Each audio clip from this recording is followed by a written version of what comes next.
Szymon, S-Z-Y-M-O-N. Simon? I'm going to try. All right. Simon is from Poland. He writes to me, how important is the clock in the streamer? The DAC uses its own clock from the streamer, so how important is it? Well, that's a complicated question. So let's talk about clocks. Clocks are, well, what do we do with a clock in a digital circuit, right? So it really depends. And the overall clock, because there are a number of clocks. There's bit clocks, word clocks, master clocks.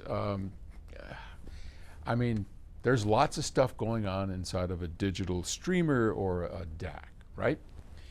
So the master clock is sort of the central timekeeper that runs at, I don't know, a couple megahertz or maybe like in some of the work we've been doing, we're running clocks at 44 megahertz, 44 million times a second.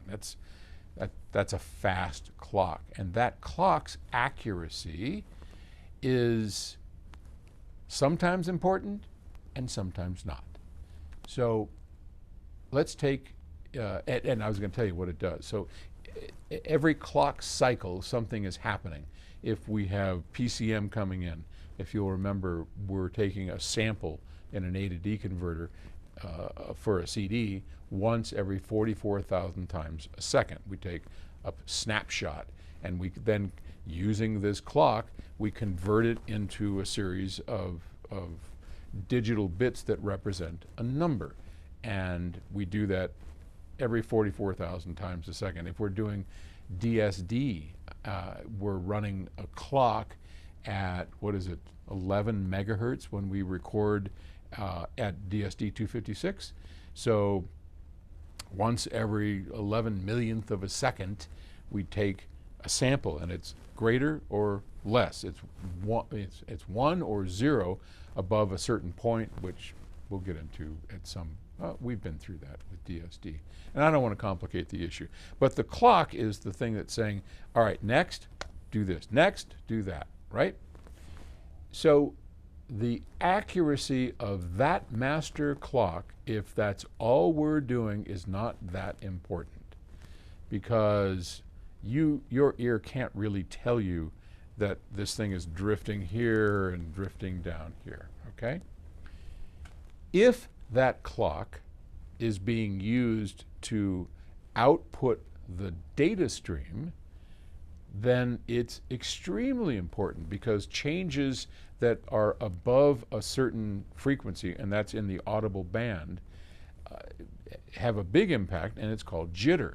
We don't want jitter, and that's a bad thing, right? Because it's changing, this is all a time-based system, so if we get our timing wrong, we're going to hear it as long as it's in the audio band. But if even that master clock, when we're outputting data to a reclocking scheme, for instance, ultimate accuracy below the level of human hearing, it doesn't really matter. You don't need atomic clock stability, because you can't hear changes that are happening slower than, say, 1 second. So let's say it's drifting over a 1 second period like this and then down. You're not going to hear that. So that doesn't matter.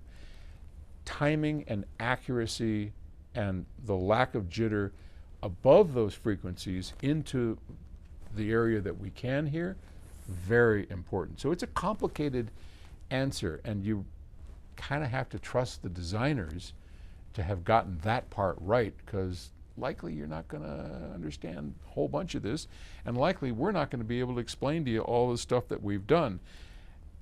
So trust us on that one.